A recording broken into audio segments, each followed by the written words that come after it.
Hi, my name is Acepcion, representing Team Jobber. I recently played YCS Las Vegas, and I got top 16. I went undefeated in Swiss, and I played Monarch. I feel like Monarch's the best deck because it's the most powerful deck when it's not breaking. And I feel like every deck right now currently has that problem, so might as well just play the best deck when it's not going to break. So here's my deck list. Alright, so this is my deck.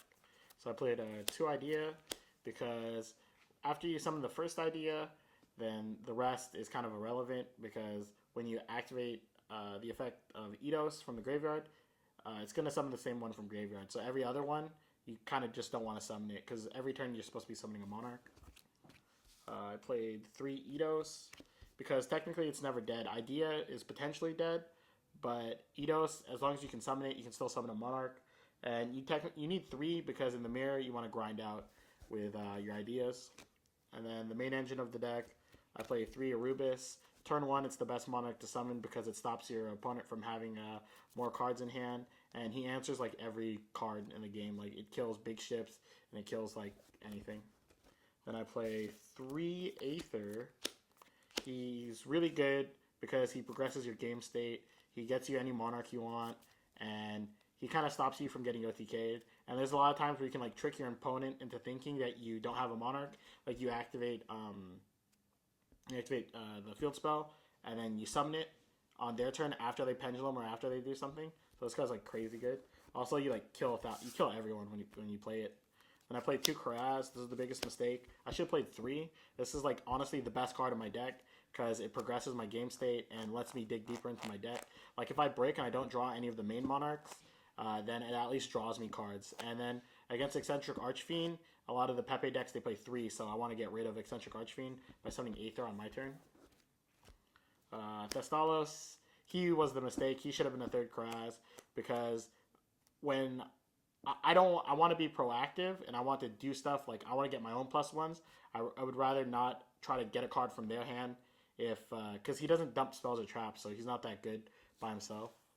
So Monarch has like a thing about breaking. Like if you don't get a play in Monarch, then the deck sucks. But when you play, it's the most powerful deck. So I play a lot of like cards that just like help me see more cards. So I play 3 Upstart, just consistency. You play a 37 card deck, and then with that I play 2 Chicken Games. I don't play 3 because if you activate like 2 Chicken Games, you're gonna be at like 6,000, and if they break your setup, you die really easily. And with Karaz, it's really helpful because you can go like Chicken Games, Karaz, pop the Chicken Games, you get a +1. Also, a lot of people misplay. Like I have a Chicken Games on board and they try to kill me, and then I go, I have a Chicken Games, and I won't take the damage because it has a secondary effect. I play 2 Reasoning. This is like the weirdest part about my deck. It's a way for me to not overextend, but to extend my plays. So let's say they Veiler my idea, I can Reasoning hit the Eidos, and I can still summon a Monarch. But Reasoning's really good because whenever I brick, I can dump Pantheism or dump the trap card, and it can usually get me there. And all the time, people called it wrong. They shouldn't call 8, even though 8 is the most common number in my deck. They should be calling like 6, 2, or 1. Because honestly, like me summoning a 2800 attack guy doesn't really do anything. It actually unbricks me more because if I jump into Rubis, then it lets me add it to hand. Then I play the best card in the deck. I play 3 Pantheism.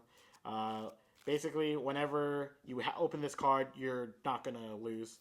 It lets you draw cards, lets you basically just Rota for any target. And games 2 and 3, when you are facing down Floodgates, it lets you draw throughout your deck to find your answers. Then I play 3 Return of the Monarch. This card got really not as good anymore because people are main decking cards to combat Monarch. Because you play 3 of this because it beats Strike because you make it Chain Link 2 and then your Monarch Chain Link 1 so they can't respond with Strike. But then now a lot of people are playing like Psalm Scolding and Chaos Trap Hole to stop the summon of the Monarch. So then it makes Return not as good. But Return's really good in the mirror and it's really good like just searching Aether, so then you get to protect your setups.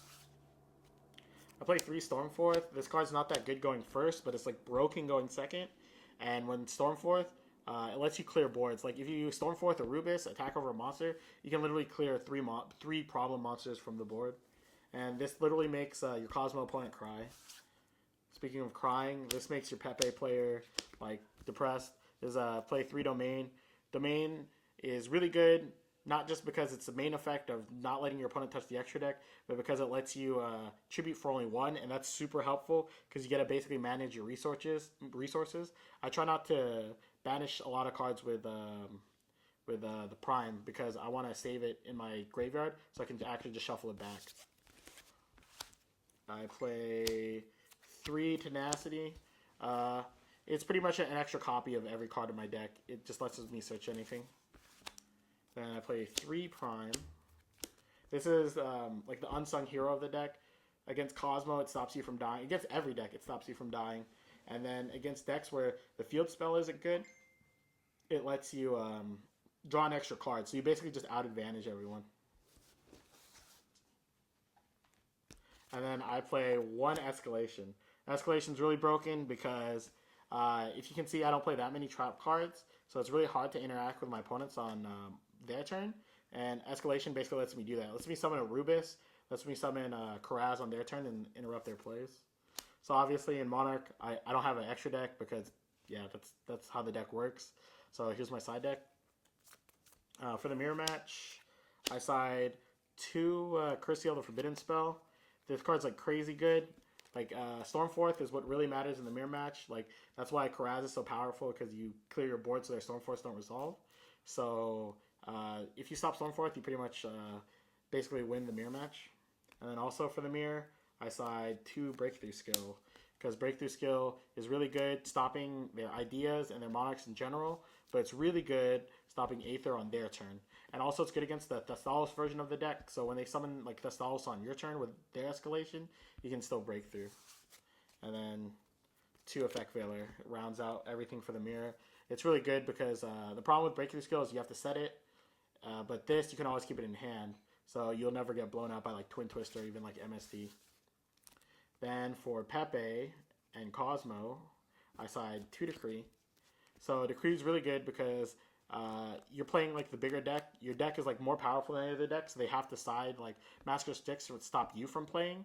So you just basically need to side MSTs or stuff like that to stop their floodgates. So I side Royal Decree because it stops like all the cheese. Like they can flip 4 traps to stop me, but I have Royal Decree and then I just end up winning the game. Then I play 3 Twin Twister. This card's like stupid. Like it shouldn't exist. It's really strong. Like discarding your Pantheism or discarding your ideas to get pluses, and technically you're not losing a card. And it answers everything. And then mainly just for Pepe, I only side also Ghost Ogre and Snow Rabbit. It's really good because they always try to overextend into Monkey Board. They go like Guy Wavering Eyes, and that's how I won in top 32. He overcommitted into the board. He literally just threw 2 Wavering Eyes to resolve a Monkey Board and like Ghost Ogre, and the game was pretty much over. It's also good against Mermail and good against the Super Quantum deck because if you stop the main combo pieces like the Field Spell or Megalo, then you're gonna win. And then I only play this card for the FTK deck because that deck is super lame and I don't want to lose to it. Yeah, you just activate it when they activate into the Void, and you end up winning because they have to set their hand and discard the rest of their combo pieces. So yeah, that is the Monarch deck.